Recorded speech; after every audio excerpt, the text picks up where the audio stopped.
Hey all, welcome to the Pro Wrestling Analyst channel. Pro wrestling ലോകത്തെ പുതിയ വിശേഷങ്ങളുമായി വീഡിയോയിലേക്ക് സ്വാഗതം. അപ്പോൾ റെസൽമേനിയ 42 കഴിഞ്ഞു. അതിനുശേഷമുള്ള റോ NXT സ്മാക്ഡൗണും കഴിഞ്ഞിരിക്കുകയാണ്. എല്ലാ വർഷത്തെയും പോലെ ഒരു റെസൽമേനിയ റോ NXT സ്മാക്ഡൗൺ ആഫ്റ്റർ റെസൽമേനിയ എന്നുള്ള ഒരു കാഴ്ചപ്പാടിൽ എങ്ങനെ ഉണ്ടായിരുന്നു? അതെ, പുതിയ സ്റ്റോറികളും പുതിയ കാര്യങ്ങളും ഒക്കെ ആയിട്ട് പുതിയൊരു ഹീറോയല്ലേ, പുതിയൊരു ഇറയിലോട്ട് നമ്മൾ കടന്നിരിക്കുന്നു. റോയും സ്മാക്ഡൗണും NXTയും അത് ഇൻട്രൊഡ്യൂസ് ചെയ്തു തുടങ്ങി. എനിക്ക് എടുത്തു പറയാൻ വേണ്ടി റോയ് ഈ ആഴ്ചത്തെ വളരെയധികം ഇൻട്രസ്റ്റിംഗ് ആയിട്ട് എനിക്ക് തോന്നി. നല്ല രീതിയിലുള്ള പാക്ഡ് അപ്പ് ആയിട്ടുള്ള, അധികം മാച്ചസ് ഒന്നും ഇല്ലെങ്കിലും സ്റ്റോറി നല്ല രീതിയിൽ പറഞ്ഞു പോകുന്ന രീതിയിലുള്ള ഒരു റോയ് ആയിരുന്നു. റോയ് നൈസ് ആയിരുന്നു. പിന്നെ NXT ആണെങ്കിൽ NXT ന്യൂ എറയിലോട്ടുള്ള ഒരു ട്രാൻസിഷൻ ആയിട്ട് നമുക്ക് മനസ്സിലാക്കാൻ പറ്റി. അതുപോലെ തന്നെ സ്മാക്ക് ഡൗൺ പക്ഷെ അത്ര ഇൻട്രസ്റ്റിംഗ് ആയിരുന്നില്ല. സ്റ്റിൽ പുതിയ സ്റ്റോറികൾ ഉള്ള രീതിയിൽ അതും മുന്നോട്ട് പോയി. പിന്നെ ഓവറോൾ റോയ് ഒരു അടിപൊളിയായിരുന്നു എന്ന് എന്റെ പേഴ്സണൽ ഒപ്പീനിയൻ ആണ്. എനിക്കും കണ്ടിട്ട് റോയിലാണ് ഇച്ചിരി കൂടെ അവർ എംഫസിസ് കൂടുതൽ കൊടുത്തേന്ന് തോന്നുന്നു. പിന്നെ വേറൊരു കാര്യം എന്ന് പറയുന്നത്, സ്മാക്ക് ഡൗൺ എന്ന് പറയുന്നത് റിലീസസ് കഴിഞ്ഞ് നേരെയായിരുന്നു. WWE റിലീസസ് അനൗൺസ് ചെയ്തതിന്റെ പുറകെയായിരുന്നു സ്മാക്ക് ഡൗൺ. എനിക്ക് തോന്നുന്നു അതിന്റെ ഒരു മൊറാലിറ്റി അത് എഫക്ട് ചെയ്തായിരുന്നു തോന്നുന്നു കണ്ടിട്ട്. അപ്പം അതും ആയിരിക്കും ഒരു പക്ഷേ സ്മാക്ക് ഡൗൺ അത്ര വലിയ എഫക്റ്റീവായിട്ട് തോന്നിയില്ല. എനിവേസ് ഓവറോൾ കുഴപ്പമില്ലായിരുന്നു. എല്ലാ ഷോയും ഓക്കെ. ന്യൂ എറയാണ്, എല്ലാ ഷോയ്ക്കും ഒരു പുതിയൊരു എറയെന്ന് വേണം പറയാം. അപ്പം അതിന്റെ ഒരു രീതിയിലുള്ള ലീഡപ്പ് ആയിരുന്നു. ഇനിയിപ്പം ആരായിരിക്കും പുതിയ ചാലഞ്ചസ്, അതുപോലത്തെ രീതിയിലാണ് എല്ലാം ഒന്ന് സെറ്റ് ചെയ്ത് വെച്ചേക്കുന്നത്. അതെ, റോയിൽ നമുക്ക് ഫസ്റ്റ് തന്നെ പറയാനുള്ളത് നമ്മുടെ റോമൻ റെയിൻസിന്റെ റിട്ടേൺ ആണ്. റോമൻ റെയിൻസ് റിട്ടേൺ ചെയ്ത് ചാമ്പ്യൻ ആയിട്ട് റിട്ടേൺ ചെയ്തു. റോമൻ റെയിൻസിനെ ഇപ്പം ചാലഞ്ച് ചെയ്യാൻ വേണ്ടി റോമൻ റെയിൻസിന്റെ കൂടെ നമ്മുടെ ബ്ലഡ് ലൈനിന്റെ സെറ്റപ്പ് പോലെ തന്നെയാണ് തോന്നി ഇവരിനി ഉദ്ദേശിക്കുന്നത്. ഊസോസും ചാടി കയറി വന്നിട്ടുണ്ട് കൂടെ. പിന്നെ റോമൻ റെയിൻസിനെ ചാലഞ്ച് ചെയ്യാൻ വേണ്ടി ജേക്കബ് ഫാറ്റു ആയിരിക്കും ബാക്ക്ലാഷിൽ റോമന്റെ ചാലഞ്ചർ ആയിരിക്കും എന്നാണ് ഇപ്പം കിട്ടിയത് ഇപ്പത്തേത്. പിന്നെ പറയുന്നുണ്ടായിരുന്നു ജേക്കബ് ഫാറ്റുവിന്റെ ഒരു മെയിൻ ഇവന്റ് പുഷ് ഉടനെ കാണാൻ ചാൻസ് ഉണ്ടെന്നുള്ള രീതിയിൽ റെസ്ൽമേനിയ കഴിയുമ്പോൾ തന്നെ. അതെ, ആ റെസ്ൽമേനിയ മാച്ച് ജയിച്ചപ്പോഴത്തേന് ട്രൂവിനെ പരാജയപ്പെടുത്തിയപ്പോഴത്തേന് തന്നെ നമുക്കറിയാം, ഒരു ഫോർമൽ വേൾഡ് ചാമ്പ്യനെ പരാജയപ്പെടുത്തിയപ്പോഴത്തേന് തന്നെ അറിയാം അടുത്തത് പുള്ളി മെയിൻ ഇവന്റിലോട്ടായിരിക്കും പോകുന്നത്. ഓൾറെഡി ഓവർ ഡ്യൂ ആയി അല്ലെ ജേക്കബ് ഫാറ്റു എന്ന് പറഞ്ഞു കഴിഞ്ഞാൽ അവന്റെ ടാലന്റ് വെച്ച് നമുക്ക് ഒത്തിരി നാളെ അവനെ ചുമ്മാ ഇങ്ങനെ ഒരു സിഗ്നിഫിക്കന്റ് പുഷ് ഇല്ലാതെ കൊണ്ടുപോകാൻ കാര്യമില്ല. കാരണം പുള്ളി അത്രയ്ക്ക് ടാലന്റഡാ ഇൻ റിംഗിലാണെങ്കിലും എല്ലാത്തിലും. അപ്പം പുള്ളിക്ക് ആ ഒരു പുഷ് കൊടുക്കുന്ന ഹി ഡിസേർവ്സ് ഇറ്റ്.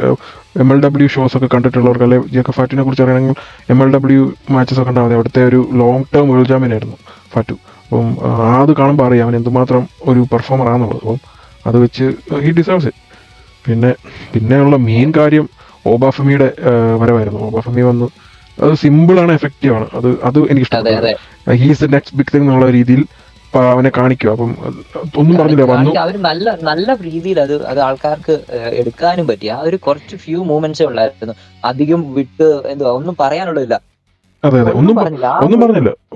രണ്ട് വാക്കില് മൈക്ക് ഡ്രോപ്പ് ചെയ്തു. അതെ, അതാണ് mic drop movement. Ruler has arrived, അത്രയും പറഞ്ഞു. അപ്പൊ അവന്റെ ആ NXTയിലെ റൂളർ ഗിമിക്കിലോട്ട് അവൻ ആരാണെന്നുള്ള രീതിയിൽ ആ ഒരു കണക്ഷനും കിട്ടി. അത് ഓക്കെ, ഒരു ഇന്റർവ്യൂ കാണോ, wow he's actually the next big thing എന്നുള്ള രീതിയിൽ ആൾക്കാരെ കാണിക്കാനായിട്ട് പറ്റും. എഫക്റ്റീവ് ആയിട്ടുള്ള ഒരു പ്രൊമോ എന്ന് പറയാനില്ല, എന്നാലും എഫക്റ്റീവ് ആയിരുന്നു, നല്ല എഫക്റ്റീവ്. അങ്ങനെ അത് മതി, ഷോർട്ട് ആൻഡ് സിമ്പിൾ. അത് ചില കാര്യങ്ങൾക്ക് അത് ഭയങ്കരമായിട്ട് ഗുണം ചെയ്യും, അതിന്റെ ആവശ്യമുള്ളൂ. കാരണം ഓബാഫമിയെ പോലെ ഒരാൾ പ്രൊമോ കട്ട് ചെയ്യുന്നതിലൊന്നുമല്ല, അവന്റെ ആ ഡോമിനന്റ്, ബ്രോക്ക് ലെസ്നറിനെ പോലെ തന്നെ ഡോമിനൻസി കാണിക്കുന്നതിൽ അതിനകത്ത് പ്രാധാന്യം. അത് നല്ലതായിരുന്നു. അതായിരുന്നു. പിന്നെ സെത്ത് റോളിൻസിനും ബ്രോൺ ബ്രേക്കറിന്റെ റിട്ടേൺ ഉണ്ടായിരുന്നു. സെത്ത് റോളിൻസും ഇതുമായിട്ട് ബ്രോൺ ബ്രേക്കറിനെ ഇവര് വിഷനെ അറ്റാക്ക് ചെയ്ത് നമ്മുടെ സ്ട്രീറ്റ് പ്രോഫിറ്റ്സ് അറ്റാക്ക് ചെയ്തു. സ്ട്രീറ്റ് പ്രോഫിറ്റ്സിനെ അന്നേരത്തിന് ബ്രോണിനെ അറ്റാക്ക് ചെയ്ത് സെത്ത് ചെറിയ എന്തോ ഒരു മൈനർ നല്ല അടി കിട്ടിയിട്ടുണ്ടെന്ന് തോന്നുന്നു ബ്രോണ്. കസേരയ്ക്ക് അടി കിട്ടിയത് ചെറുതായിട്ടൊന്ന് മാറി ഇച്ചിരി വലിയൊരു ഗ്യാഷ് ആയെന്ന് തോന്നുന്നു. വലിയ കുഴപ്പമൊന്നുമില്ല. അത് പിന്നെ നമുക്ക് വേറെ അത് കഴിഞ്ഞുള്ള വീഡിയോസ് ഒക്കെ വന്നതിനകത്ത് അവനകത്ത് ഓർത്ത് വെച്ചൊന്ന് തൂത്ത് എല്ലാം സെറ്റാക്കി വലിയ കുഴപ്പമില്ലാതെ ഡീൽ ചെയ്തത്. ഹോപ്പ്ഫുള്ളി ഒന്നും സീരിയസ് ഒന്നും കാണില്ല. പിന്നെ അത് ആ സെഗ്മെന്റിൽ നല്ലതായിരുന്നു. കാരണം അതൊന്ന് ആ ഒരു സെഗ്മെന്റ് ഇന്റൻസിഫൈ ചെയ്യാനായിട്ട് ഒരു ആ ചോര കൊണ്ട് നോക്കി ഇവരുടെ ആ ഒരു ബാഡ് ബ്ലഡ് ഇപ്പോഴും അവർ ആ ഒന്നിനൊന്നിന് അട്ടിച്ച് കടിച്ച് മുറിക്കാനായിട്ട് നിൽക്കുന്ന പോലെ കീരിയും പാമ്പോ എന്നുള്ള രീതിയിൽ ആണെന്നുള്ള രീതിയിൽ കാണിക്കാനായിട്ട് അവർക്കത് പറ്റി. അതെ അതെ അതെ.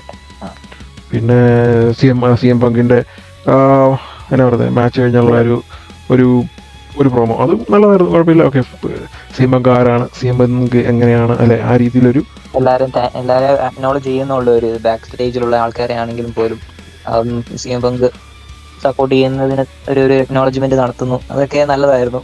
പിന്നെ കോടിയോട് പറഞ്ഞു, ഇപ്പൊ നീ നിന്റെ ഫ്രണ്ടിനെ ആയിട്ട് ആണ് ഞാൻ എന്റെ ശത്രുവായിട്ടാണ് ഞാൻ മാച്ച് ചെയ്യുന്നത്, അപ്പം എന്നേക്കാളും പാടാണ് നിന്റെ ഇത് എന്നുള്ള രീതിയിലൊക്കെ അവർ കൺവേ ചെയ്തു. പിന്നെ എന്നിട്ട് ഒരു ചെറിയൊരു ത്രെഡും കൂടി ഇട്ട് കൊടുത്തിട്ടുണ്ട് ആക്ച്വലി. അടുത്തത് എന്തുവാ, എപ്പോ ചാമ്പ്യൻഷിപ്പ് ഓപ്പർച്യൂണിറ്റി വരുന്നെന്ന് അറിയില്ല എന്ന് പറഞ്ഞ് കോടിയുടെ ചാമ്പ്യൻഷിപ്പിലോട്ട് ഒരു നോട്ടം വിട്ടതായിട്ടും. അപ്പൊ കോടി പറഞ്ഞു എപ്പോഴാണോ നീ റെഡിയാകുമ്പോൾ പറഞ്ഞാൽ മതി, നമുക്ക് സെറ്റ് ചെയ്യാന്നുള്ള രീതിയിൽ കോടിയും പറഞ്ഞു. ആ രീതിയിൽ കൊള്ളാം. കാരണം സി എം പങ്കിന് ഒരു ഫ്രീ ബെയർ ആയിട്ട് അല്ലെങ്കിൽ ആ രീതിയിലാണ് ഇപ്പം കാണുന്നത്. ഓക്കെ, അവന് ഇനിയിപ്പോ ടെൻഷനൊന്നും ഇല്ല എന്നുള്ള രീതിയിലേ. അതെ അതെ. മീൻസ് സി എം പങ്കിന് ചാമ്പ്യൻഷിപ്പ് വേണമെന്നില്ല, ഒരു വേണമെന്നൊട്ടും ഇല്ല. പിന്നെ സി എം പങ്കിനെ നമ്മൾ അങ്ങനെ എക്സ്പെക്ട് ചെയ്യുന്നില്ല. സി എം പങ്കിന്റെ ഇതെന്ന് പറയാൻ മൈക്കിനകത്തുള്ള പ്രോമോയും കാര്യങ്ങളും ഒക്കെ നമ്മൾ ഇനി എക്സ്പെക്ട് ചെയ്യുന്നുള്ളൂ. ഇനി എത്ര നാൾ സി എം പങ്ക് ഇൻട്രിങ്കിൽ കാണുമെന്ന് നമുക്കറിയില്ല. എനിവേ, പിന്നെ നമുക്ക് NXT-യുടെ ഇത് പറയാനുള്ളത്, NXT-യില് സാരിയ സോൾഡ്രൂക്കയുടെ മാച്ച് ഉണ്ടായിരുന്നു, ലാസ്റ്റ് വുമൺ സ്റ്റാൻഡിങ് മാച്ച്. അതിൽ സാരിയ ആക്ച്വലി സോൾഡ്രൂക്കയെ പരാജയപ്പെടുത്തി. ഫൈൻ, അതായത് സാരിയയുടെ ഇനി അടുത്ത എറയില് സാരിയയും അങ്ങനെയുള്ള ആൾക്കാരായിരിക്കും എന്നുള്ള ഒരു ഇതില് ഇതാക്കി സാരിയ ആക്ച്വലി സോൾഡ്രൂക്കയെ ഓൾറെഡി മെയിൻ റോസ്റ്ററിൽ വന്നിരുന്നു. നമുക്ക് റോയൽ സോൾഡ്രൂക്ക ലിവ് ആയിട്ടുള്ള ഒരു മാച്ച് ഉണ്ടായിരുന്നു, അതിനകത്തും സാരിയ ഇൻവോൾവ് ആയി. അത് ആ സ്റ്റോറി ലൈൻ ഫർദർ ചെയ്യാനായിട്ട് അത് ഗുണം ചെയ്തു. അതിന്റെ തന്നെ കാരണം സോൾഡർക്കയുടെ ഡെബ്യൂ മാച്ച് അത് തോറ്റു വന്നാലും തോറ്റത് സോൾഡർക്കോയെ ഇങ്ങനെ ഇടയ്ക്ക് ഇന്റർഫിയർ ചെയ്തുകൊണ്ടായതുകൊണ്ട് സോൾഡർക്കയ്ക്ക് ഒരു നല്ലൊരു ഇതാണ്. അപ്പം ആ രീതിയിലാണ് അവർ ആ സ്റ്റോറി ലൈൻ കണക്ട് ചെയ്ത് സെറ്റ് ചെയ്ത് നന്നായി. എന്നാ പറയുന്നത്, സോ ഇനിയിപ്പം സാറിയയുടെ ആ ഇൻഡിവിജ്വൽ റണ്ണാണ് നടക്കുന്നത്. അത് ഹോപ്പ്ഫുള്ളി അതൊരു ഡോമിനന്റ് റൺ ആട്ടെന്ന് പ്രതീക്ഷിക്കുന്നു. കാരണം ഇനിയിപ്പം വേറെ ഒന്നുമില്ല, അവൾ സ്ട്രെയിറ്റ് ആ ഒരു വാർ പാത്ത് അവളുടെ പഴയ ക്യാരക്ടർ പോലെ അത്ര ആയില്ലേലും ഒരു WWE വേർഷൻ ആയിട്ട് കാണാൻ പറ്റും, ഒരു ഡോമിനന്റ് പവർ ഹൗസ് എന്നുള്ള രീതിയിൽ. അത് വെയിറ്റിംഗ് ഫോർ ആ ഒരു എന്നാ പറയുന്നത്, ആ ഒരു പാത്ത് എങ്ങനെ ആയിരിക്കും എന്ന് കാണാനായിട്ട് അതൊരു നല്ല കാര്യമാണ്. പിന്നെ പറഞ്ഞ പോലെ ഇപ്പം ഈ സോൾഡ്രൂക്ക മെയിൻ റോസ്റ്ററിലോട്ട് കോൾ ചെയ്തിരിക്കുകയാണ്, കോളപ്പ് നടക്കുന്നു. അപ്പം നല്ലൊരു ചങ്ക് ഓഫ് ആൾക്കാർ NXT-ന്ന് പോയി. NXT റോസ്റ്റർ അങ്ങ് ഡിപ്ലീറ്റ് ആയല്ലോ. ഇനിയിപ്പം NXT റൺ ചെയ്യുന്ന ടോണി ഡിയാഞ്ചലോ, ഇനിയിപ്പോൾ സാരിയ ഉണ്ട്, ലോല വൈസ് ഉണ്ട്, നമ്മുടെ North American champion Myles Borne, ഇവരൊക്കെയാണ് ഇനി അവരുടെ നേതൃത്വത്തിലാണ് ഇനിയിപ്പോൾ നെക്സ്റ്റ് എറ ഓഫ് NXT. അപ്പം നമ്മളപ്പം അത് പറയാതിരിക്കാൻ വയ്യ. അപ്പം ഇപ്പം കോളപ്പ് ചെയ്തിരിക്കുന്ന ആൾക്കാർ അവര് വാസ് എക്സലന്റ്. അവരുടെ ഒരു റൺ അടിപൊളിയായിരുന്നു. അതിനകത്ത് മെയിൻ ആളാണ് ഈതൻ പേജിനെ റോയിലോട്ട് അവർ കോളപ്പ് ചെയ്തിട്ടുണ്ട്. ഇപ്പം ജിയോൺ ഇവൻസ് ആയിട്ടുള്ള ഒരു സെഗ്മെന്റ് അവർ പഴയ ആ ഒരു ഫ്യൂഡ് ഒന്ന് റീഇഗ്നൈറ്റ് ചെയ്യുന്ന പോലെ ഒരു ബാക്ക് സെഗ്മെന്റിലൂടെ അവനെ ഇൻട്രൊഡ്യൂസ് ചെയ്തു. ജിയോൺ ഇവൻസ് ആയിട്ടൊരു മാച്ച് ഉണ്ടായിരുന്നു. ആ മാച്ചിൽ റുസേവ് ഇടപെട്ട് എന്നാലും ഈതൻ പേജ് ജയിച്ചു കഴിഞ്ഞാൽ അവനെ സ്ട്രൈറ്റ് ടു ഇന്റർകോണ്ടിനൽ ടൈറ്റിൽ പിക്ചറിലോട്ട് ഒന്ന്, അതായത് മിഡ് കാർഡിലോട്ടൊന്ന് തട്ടിയിട്ടുണ്ട്. അത് നല്ലതാണ്. അത് മിഡ് കാർഡിന് ആൾക്കാരെ വേണമല്ലോ. അപ്പം ഈതൻ പേജ് ബെസ്റ്റ് ആണ് ഇതുപോലത്തെ കാര്യങ്ങൾക്ക്. അവനൊരു നല്ല ഇന്റർകോണ്ടിനൽ ടൈറ്റിൽ റൺ കിട്ടുമെന്നാണ് ഞാൻ പ്രതീക്ഷിക്കുന്നത്. എനിക്ക് തോന്നുന്നു അടുത്ത ഒട്ടും താമസിക്കാതെ റിക്കി സൈൻസും അതെ അത് അനൗൺസ് ചെയ്തു. അത് ഇത് ചെയ്തായിരുന്നു, സ്മാക്ക് ഡൗണിൽ പറഞ്ഞു is going to SmackDown. അത് പറഞ്ഞ Ricky Saints debuts next week അങ്ങനെ പറഞ്ഞൊരു വിനിയറ്റ് ഉണ്ടായിരുന്നു. അതുപോലെ തന്നെ ജോ ഹെൻറി റോയിലോട്ട്. പിന്നെ എനിക്ക് തോന്നുന്നത് ഇപ്പൊ അത് അടുത്ത മാച്ച് നമുക്ക് ഇതുണ്ടായിരുന്നു, ഇതിന്റെ കൂടെ തന്നെ നമ്മുടെ ഇവരുടെ മാച്ച് ഉണ്ടായിരുന്നല്ലോ, കാസ്കറ്റ് മാച്ച്, ടൈറ്റം പാക്സ്ലിയും പിന്നെ നോർത്ത് അമേരിക്കൻ ചാമ്പ്യൻ. അതെ ബ്ലേക്ക് മൺറോയും എനിക്ക് തോന്നുന്നു ബ്ലേക്ക് മൺറോയുടെയും വിന്നറ്റ് ഉണ്ടായിരുന്നു സ്മാക്ക് ഡൗണിലോട്ട്. ഇപ്പൊ അനൗൺസ് ചെയ്തിരിക്കുന്നത് സ്മാക്ക് ഡൗണിൽ 3 പേര്, അതായത് ഇവര് റോയിലോട്ട് 3 സെറ്റ് എന്നുള്ള രീതിയിൽ. റോയിലോട്ട് സോൾഡ്രൂക്ക, ഈതൻ പേജും ജോ ഹെൻറി. പിന്നെ സ്മാക്ക് ഡൗണിലോട്ട് അപ്പൊ സ്മാക്ക് ഡൗണിന്റെ ഇപ്പം NXT മെയിൻ റോസ്റ്റർ കോളപ്പിന്റെ പറയുമ്പോൾ നമ്മളെ സ്മാക്ക് ഡൗണിലോട്ട് നമുക്ക് ഇപ്പോൾ സ്മാക്ക് ഡൗൺ ഇന്നലെ നല്ല അത്യാവശ്യം കുഴപ്പമില്ല, പറഞ്ഞ പോലെ വലിയ എക്സൈറ്റഡ് അല്ല. പക്ഷേ മെയിൻ എക്സൈറ്റ്മെന്റ് ഫാക്ടർ എന്ന് പറയുന്നത് ഫേറ്റൽ ഇൻഫ്ലുവൻസിന്റെ ഡെബ്യൂ ആയിരുന്നു. അത് അന്യായ ഡെബ്യൂ ആയിരുന്നു എന്ന് പറഞ്ഞാൽ ഇതൊക്കെയാണ് നാച്ചുറൽ ഹീറ്റ് എന്ന് പറയുന്നത്. അതായത് ഒരു ഹീൽ എങ്ങനെയാണ് ഡെവലപ്പ് ആകുന്നത് നമുക്ക്, അല്ലെ നമ്മുടെ കൺമുന്നിൽ കാണാം. ഡൊമിനിക് മിസ്റ്റീരിയോ എങ്ങനെയാണോ ഹീലായിട്ട് വരുമ്പോൾ ആൾക്കാർ ബൂ ചെയ്യുന്നത് ഒച്ച വെച്ച് അവൻ പറയുന്നത് ഒന്നും കേൾക്കാൻ പറ്റാതെ അതുപോലത്തെ ന്യൂക്ലിയർ ഹീറ്റ് ആയിരുന്നു JCJ വർത്താനം പറയാനായിട്ട് മൈക്ക് എടുക്കുമ്പോൾ. അതെന്ന് പറയുന്നത് മീൻസ് ഒരു ഫസ്റ്റ് ഡേയിൽ അങ്ങനെ ഒരു ഇത് കിട്ടണം എന്നുണ്ടെങ്കിൽ എത്ര ഇൻഫ്ലുവൻസ് ആണ്. ഇപ്പൊ ഫേറ്റൽ ഇൻഫ്ലുവൻസ് എന്നുള്ളൊരു അതുമല്ല ഫസ്റ്റ് ഡേയിൽ മെയിൻ എവന്റിൽ വന്നപ്പോഴത്തേന് ഇങ്ങനെ JCJ ഇത്രയും മൈക്കിൽ കൺട്രോൾ ചെയ്ത് അത് എങ്ങനെ അത് പിടിച്ചു നിന്നു എന്നുള്ളതാണ്. അല്ലെ,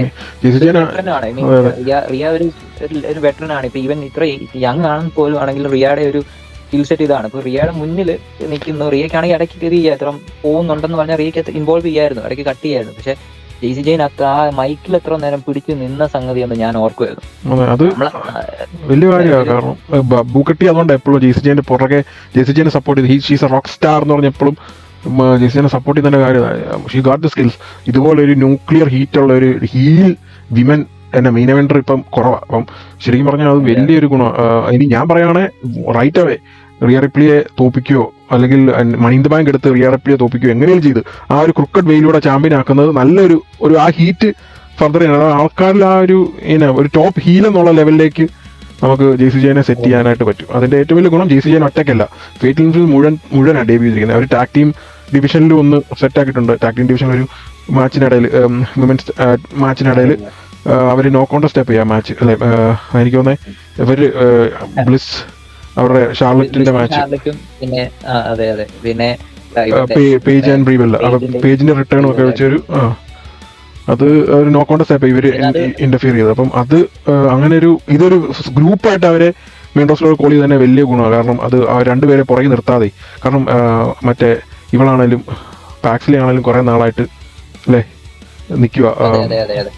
അല്ല പാക്സിലി പോട്ടെ, ഫാലൻ ഹെൻലി കുറെ നാളായിട്ട് ഇപ്പം ആദ്യത്തെ ഗ്രൂപ്പായിട്ട് മാൻഡി റോസിന്റെ ഗ്രൂപ്പ് തൊട്ട് നെക്സ്റ്റ് കുറെ നാളായി പിടിച്ചിരിക്കുന്നു. അപ്പം പുള്ളിക്കാരിയെ മെയിൻ റോസ്റ്ററിലോട്ട് പുള്ളിക്കാരിക്ക് ഒരു മിഡ് കാർഡ് ടൈറ്റിൽ പുഷൊക്കെ കിട്ടാനായിട്ട് നല്ലൊരു ഗുണം അത്. അതിന്റെ പേരെന്നായിരുന്നു?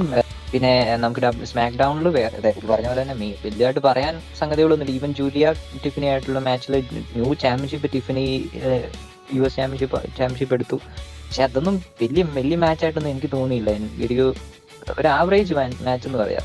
നമ്മള് അത്രേ ഉള്ളൂ. ഒരു ഇല്ലാത്ത രീതിയിൽ തോന്നി. പിന്നെ എനിവേ MFTയുടെ ഒരു ഇത് ജേക്കബ് ഫാറ്റും വേഴ്സസ് സോളസിക്കോവ അങ്ങനെ ഒരു മാച്ച് അതിനകത്ത് വന്നു. പിന്നെ എന്നാ പറയുന്നത്, അത് നൈസ് മെയിൻ ഇവന്റ് ആയിരുന്നു.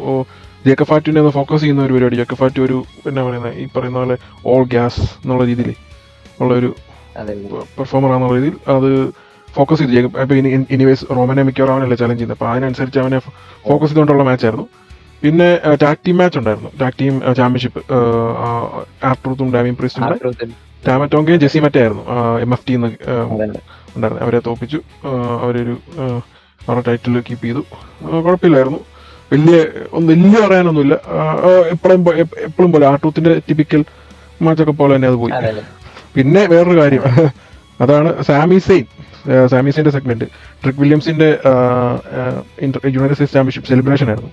അപ്പൊ ഒരു മാസ്കോട്ട് കൂടെ ഉണ്ടായിരുന്നു ട്രിക്കിന്റെ കൂടെ. ട്രിക്കിന്റെ ലില്ലിയാറ്റി എന്ന് പറഞ്ഞാൽ അത് അതെ ജിഞ്ചർ ബ്രെഡ് മാൻ ആയിട്ട്. അപ്പം ഒഫീഷ്യലി സാമി സെയിനെ ഹീലാക്കി എനിക്ക് തോന്നുന്നത്. സാമി സെയിൻ ട്രിക്കിനെ അവസാനം അറ്റാക്ക് ചെയ്തു, ലില്ലിയോട്ടി അറ്റാക്ക് ചെയ്ത് അവസാനം അവനൊരു ഫുൾ ബ്ലോൺ ആയിട്ടുണ്ട്. ഇപ്പം കാരണം സാമിയെ ബൂ ചെയ്യായിരുന്നു ആൾക്കാരില്ല ഓൾറെഡി. അപ്പം ഇനിയിപ്പോൾ പുള്ളിയെ ഫേസ് ആക്കി വെച്ചോണ്ടിരുന്നോട്ട് വലിയ കാര്യമൊന്നുമില്ല. അപ്പം ഉള്ള ഹീറ്റും കൂടെ എടുക്കാവുന്നുള്ളൂ ഹീലാക്കിക്കൊണ്ടേ. അത് നല്ലൊരു കാര്യം. ഇപ്പം ഇവൻച്വലി ഇപ്പം നമുക്ക് അറിയത്തില്ല ഇതിപ്പോൾ എങ്ങോട്ട് പോകും. സാമി ഓഫ് കോഴ്സ് അത്യാവശ്യം നല്ല പെർഫോമറാണ്. ഒരു വേൾഡ് ടൈറ്റിൽ റണ്ണിൽ കാണാൻ പറ്റുമെന്ന് പ്രതീക്ഷിക്കുന്നു. എനിവേസ് ഇപ്പോഴത്തെ റണ്ണ് കുഴപ്പമില്ല, ഇങ്ങനെ പോട്ടെ. കുറച്ച് നാളത്തിന് ഇങ്ങനൊരു ട്രിക്കിനും നല്ലൊരു ഇതാവുമല്ലോ, ഒരു ഇൻട്രൊഡക്ഷൻ എന്നുള്ള രീതിയിൽ ട്രിക്കിനും ഒരു സൂപ്പർ സ്റ്റാർ പദവിയിലോട്ട്. സാമി ഒരു നല്ല വർക്കറാണ്. അവനോട് വർക്ക് ചെയ്യുന്ന ആരും എലിവേറ്റ് ആവുന്ന രീതിയിലാണ് സാമി വർക്ക് ചെയ്യുന്നത്. അപ്പം അത് ട്രിക്കിനും ഗുണമാണ്. അതെ അത് ശരിയാണ്. പക്ഷെ ഇപ്പത്തെ ഇതിൽ സാമി ഇത്രയും ബൂ ചെയ്യുന്നത് ഒത്തിരി ഇതാദ്യമാണ്. സാമി ഇങ്ങനെ ബൂ ചെയ്യുന്നതായിട്ട് നമ്മൾ കണ്ടിട്ട് പോലും ആദ്യമായിട്ടാണ്. അതൊരു തന്നെയാണ്. പിന്നെ നമുക്ക് പക്ഷേ സ്മാക്ക് ഡൗൺ ഓവറോൾ വലിയ സ്റ്റോറികൾ പറഞ്ഞില്ല. ഡെബ്യൂവും കാര്യങ്ങളും ഒക്കെ അതായത് കോളപ്പും കാര്യങ്ങളും ഒക്കെ ഉണ്ടായിരുന്നേ ഉള്ളൂ. പക്ഷെ ഡാൻ ഹൗസിന്റെ മാച്ച് ഉണ്ടായിരുന്നു, ഡാൻ ഹൗസൻ വേഴ്സസ് മിസ്. അത് വലിയ മാച്ചൊന്നുമില്ല, ഒരു പെട്ടെന്നുള്ള ഒരു മാച്ച് എക്സ്പ്ലോസീവ് ആയിട്ട് നടന്നു. അവനെ മാച്ചിനിടയിൽ ഒരു കേഴ്സ് അടിച്ച് മിസ്സിനെ തോപ്പിച്ചു. അതെ അതില് ഇപ്പം ഇവരും ഉണ്ട്, ട്രിക്കല്ലോ, ഈ വിൽസണും ഇതിന്റെ കൂടെ കയറിയിട്ടുണ്ട്. അപ്പൊ എന്താണ് സംഗതി? അതെ, ഇതൊരു നൈസായിട്ട് പോകുന്നുണ്ട് സംഗതി. അത് എന്റർടൈനിങ് ആണ്. പിന്നെ എന്റർടൈനിങ് ഫാക്ടർ അതിനകത്തൂടെ പ്രതീക്ഷിക്കുന്നത് വേറെ ഒന്നുമില്ല. അപ്പം എല്ലാ ഇതിലും വേണം കുറച്ച് എന്റർടൈൻമെന്റ് ഫാക്ടർ വേണമല്ലോ, കുറച്ചൊന്ന് ചിരിക്കാനും ഫണ്ണായിട്ടുള്ള സെഗ്മെന്റ്സ് ഒക്കെ വേണം. അപ്പൊ ഇപ്പോഴത്തെ ഫൺ സെഗ്മെന്റ് ഡാൻ ഹൗസൻ പറയാതിരിക്കാൻ വയ്യ. ഡെബ്യൂ വെച്ച് നോക്കുമ്പോൾ ഡാൻ ഹൗസൻ ഇപ്പൊ നിൽക്കുന്നത് വെച്ച് നോക്കുമ്പോൾ അത് ഡാൻ ഹൗസൻ വർക്ക് ചെയ്തെടുത്തു. അത് ഡാൻ ഹൗസനും സപ്പോർട്ട്, അതിനുള്ള ഇത് കൊടുക്കണം. ഡാൻ ഹൗസിനെ ബുക്ക് ചെയ്യുന്ന രീതിക്ക് ബാക്ക് സ്റ്റേജ് പ്രൊഡ്യൂസേഴ്സിനും അതിനുള്ള അപ്ലോസ് കൊടുക്കണം. കാരണം അല്ലെങ്കിൽ ഭയങ്കര പാടായി പോയാണ് ഡാൻ ഹൗസിനെ ആരും സ്വീകരിക്കാതെ. ഇനി ഡാൻ ഹൗസൻ അതിന്റെ എഫേർട്ട് ഇട്ട് അവനത് ചെയ്തു. Kudos to both people. ഒരു സെഗ്മെന്റ് ഉണ്ടായിരുന്നു കേട്ടോ, കോഡി റോഡ്സ്. നമുക്ക് പറയാതിരിക്കാൻ പറ്റത്തില്ല, കാരണം കോഡി റോഡ്സ് ഒരു WWE സപ്പോർട്ട് ചെയ്യുന്നില്ല. അതായത് TKക്കെതിരെ WWE വേണ്ടി നിലകൊള്ളുന്ന പോലെ ഒരു പ്രോമോ ആയിരുന്നു. അതായത് TK അവൻ കോൾ ഔട്ട് ചെയ്യുന്ന രീതിയിലുള്ള പ്രോമോയാണ് കോഡി സ്മാക്ക് ഡൗണിൽ ചെയ്തത്. അത് നല്ല കാര്യം, കാരണം ഇപ്പം നമുക്കറിയാം ബാക്ക് സ്റ്റേജുകളിൽ ഒത്തിരി വിഷയങ്ങൾ നടക്കുന്നുണ്ട് TK എന്ന രീതിയിൽ. ഇപ്പം അറിയുന്ന ഇതെന്ന് പറഞ്ഞാൽ ട്രിപ്പിൾ എച്ചിന് ക്രിയേറ്റീവ് കൺട്രോൾ പോലും ഇല്ലെന്ന് പറയുന്നത്. TK ആണ് ക്രിയേറ്റീവ് കൺട്രോൾ മുഴുവൻ എടുത്തേക്കുന്നത്. അതിന്റെയാണ് ഈ ഷോ അല്ല ഇതുപോലെ അലമ്പാകുന്ന സെലിബ്രിറ്റി ഇൻഫ്ലുവൻസ് കണ്ടമാനമുള്ളതെല്ലാം ഇതിന്റെ ഒരു ഭാഗമാണെന്നാണ് പറയുന്നത്. അപ്പൊ കോഡി റോഡ്സ് TKയെ കോൾ ഔട്ട് ചെയ്യുന്ന പോലെ, ഓക്കെ നിങ്ങൾ നിങ്ങളുടെ കാര്യം ഡീൽ ചെയ്യുക, നമുക്കറിയാം എന്നുള്ള രീതിയിൽ ഒരു പ്രൊമോ നൈസായിരുന്നു. നമ്മൾ ഇതുപോലെ കെയർ ചെയ്യുന്നുണ്ടായിരിക്കും പ്രോഡക്റ്റിന്, TK വന്ന് ഇത് അലമ്പാക്കാതെ. അതെനിക്ക് നല്ലതായിട്ട് തോന്നി. ഹോപ്പ്ഫുള്ളി അതൊരു നല്ലൊരു തുടക്കമാകട്ടെ. TK മുഴുവൻ വന്ന് മുടിപ്പിക്കാതിരിക്കട്ടെ. ഇനി WWE റിലീസസ് കണ്ടമാനുണ്ടായിരുന്നു, അതിനെക്കുറിച്ച് നമ്മുടെ ഒപ്പീനിയൻസും തോട്ട്സും പറയുന്നതായിരിക്കും. അതെ, ഇനി വരുന്ന വീക്കുകളിൽ നമുക്ക് കൂടുതൽ വിവരങ്ങളും ന്യൂസുകളും അപ്ഡേറ്റ്സും ഹൈലൈറ്റ്സും ഒക്കെ ആയി നമ്മൾ തിരിച്ചു വരുന്നതായിരിക്കും. അപ്പോൾ അടുത്ത ആഴ്ചത്തെ റെസ്ലിംഗ് ഇവന്റ്സും അനാലിസിസുമായി വീണ്ടും കാണാം. Thanks for watching the pro wrestling analyst.